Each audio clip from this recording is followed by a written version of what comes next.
क्या सच में एक किताब पढ़ने से किसी की जिंदगी बदल सकती है? ये एक बहुत बड़ा सवाल है ना? आज के इस विश्लेषण में हम इसी की तह तक जाएंगे। हम एक बहुत ही मशहूर सेल्फ हेल्प किताब के आइडिया से शुरू करेंगे और फिर उसे साइंस की कसौटी पर परखेंगे। ये लाइन देखिए, ये सुज़ैन जेफर्स की एक जबरदस्त किताब feel the fear and do it anyway का आप कह सकते हैं मूल मंत्र है। सुनने में तो ये एक आम सा वाक्य लगता है, लेकिन इसके अंदर एक बहुत गहरी सच्चाई छुपी हुई है। तो चलिए थोड़ा और गहराई में चलते हैं। पहले ये समझते हैं कि आखिर ये एक आइडिया इतना पावरफुल क्यों बन गया, और फिर देखेंगे कि साइंस का इस बारे में क्या कहना है। तो सबसे पहले बात करते हैं सुज़ैन जेफर्स की इस असरदार किताब के सबसे अहम विचार की। ये किताब उन डरों के बारे में बात करती है जिनसे हम सब अपनी जिंदगी में कभी ना कभी गुजरते ही हैं। जैसे सबके सामने बोलने से डर लगना, कोई बड़ा फैसला लेने में घबराहट होना, या फिर अकेले रह जाने का डर। ये सब बहुत ही नॉर्मल, बहुत ही आम इंसानी एहसास हैं। लेकिन जेफर्स के मुताबिक ये जितने भी डर हैं ना, ये सब तो सिर्फ सतह पर हैं। असली डर तो कुछ और ही है जो इन सब के नीचे दबा हुआ है। देखिए, जेफर्स का सिद्धांत कहता है कि डर के 3 लेवल्स होते हैं। पहले लेवल पर तो बाहरी चीजें हैं, दूसरे लेवल पर हमारे अंदर के डर हैं, जैसे फेल होने का डर। लेकिन इन सब के नीचे तीसरे और आखिरी लेवल पर सिर्फ और सिर्फ एक ही डर है, ये सोचना कि हम आने वाली मुश्किलों को हैंडल नहीं कर पाएंगे। और ये स्लाइड देखिए कितने बढ़िया तरीके से दिखाती है कि हमारे पास हमेशा एक चॉइस होती है। हम या तो दर्द की स्थिति से डर का सामना कर सकते हैं, जहां हम खुद को लाचार महसूस करते हैं, या फिर शक्ति की स्थिति से, जहां हम चीज़ों को चुनते हैं, अपने अंदर एनर्जी महसूस करते हैं और एक्शन लेते हैं। तो ठीक है, सवाल अब ये उठता है कि कोई दर्द वाली जगह से निकलकर शक्ति वाली जगह पर आए कैसे।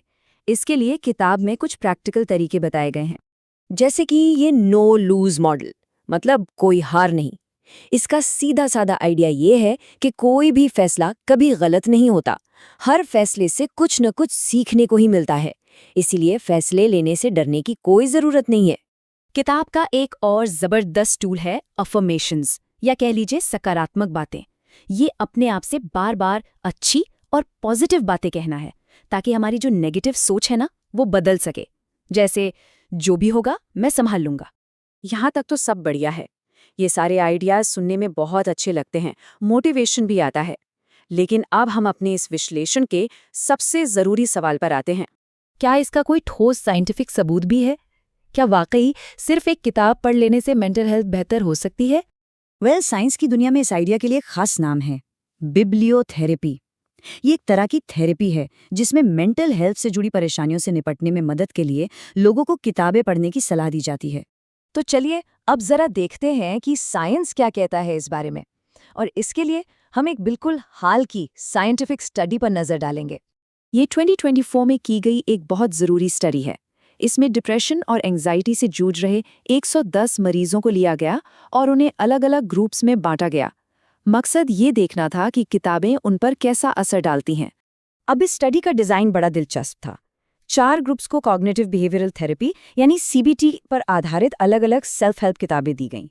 5वें ग्रुप को एक प्लेसेबो किताब दी गई, मतलब एक नॉर्मल साइकोलॉजी की किताब जिसका कोई सीधा सीधा इलाज का मकसद नहीं था। और जो आखिरी ग्रुप था, उन्हें कोई किताब नहीं दी गई, वो बस अपना रेगुलर ट्रीटमेंट लेते रहे। और अब आते हैं नतीजों पर। जरा इस ग्राफ को ध्यान से देखिए। ये जो नीचे की तरफ जाती हुई लाल, नीली, हरी और नारंगी लाइनें हैं, ये उन ग्रुप्स की हैं जिन्होंने CBT वाली सेल्फ हेल्प किताबें पढ़ी। साफ दिख रहा है कि उनके डिप्रेशन स्कोर में जबरदस्त कमी आई। और अब पीली और हल्की नीली लाइन को देखिए, ये प्लेसिबो और सिर्फ इलाज वाले ग्रुप्स हैं जिनमें कोई खास फर्क नहीं पड़ा। अगर इसे और भी आसान तरीके से देखना हो तो ये बार चार्ट देखिए, फर्क साफ नजर आ रहा है। CBT किताबें पढ़ने वालों के डिप्रेशन स्कोर में काफी बड़ी गिरावट आई, जबकि बाकी 2 ग्रुप्स में ऐसा कुछ भी नहीं हुआ। तो इस स्टडी का सीधा सीधा और साफ निष्कर्ष ये था कि जो सेल्फ हेल्प किताबें CBT के सिद्धांतों पर लिखी गई हैं, वे डिप्रेशन के लक्षणों को कम करने में वाकई बहुत असरदार होती हैं। तो चलिए अब इन दोनों धागों को एक साथ जोड़ते हैं, सेल्फ हेल्प से मिली समझ को और साइंटिफिक सबूत को। याद है सुज़ैन जेफर्स की वो लाइन जिससे हमने शुरुआत की थी? अब वो सिर्फ एक अच्छी लगने वाली बात नहीं रही, बल्कि अब उसके पीछे एक वैज्ञानिक आधार भी है। डर पर काबू पाना और लाचारी की भावना से बाहर निकलना मेंटल हेल्थ के लिए वाकई बहुत जरूरी है। तो सबसे बड़ी बात जो हमें समझनी है वो ये है कि फील द फियर जैसी किताबों में जो सलाह दी गई है वो सिर्फ अच्छे विचार नहीं है, वो उन साइंटिफिक सिद्धांतों से मेल खाते हैं जो कॉग्निटिव बिहेवियरल थेरेपी की बुनियाद है, एक ऐसा तरीका जिसे साइंस भी असरदार मानता है। तो हम इस विश्लेषण को इसी एक सवाल पर खत्म करते हैं। अगर ये यकीन हो जाए कि आने वाली हर चुनौती को संभाला जा सकता है, तो फिर ऐसा कौन सा डर है जिसका सामना करने के लिए इंसान तैयार हो जाएगा?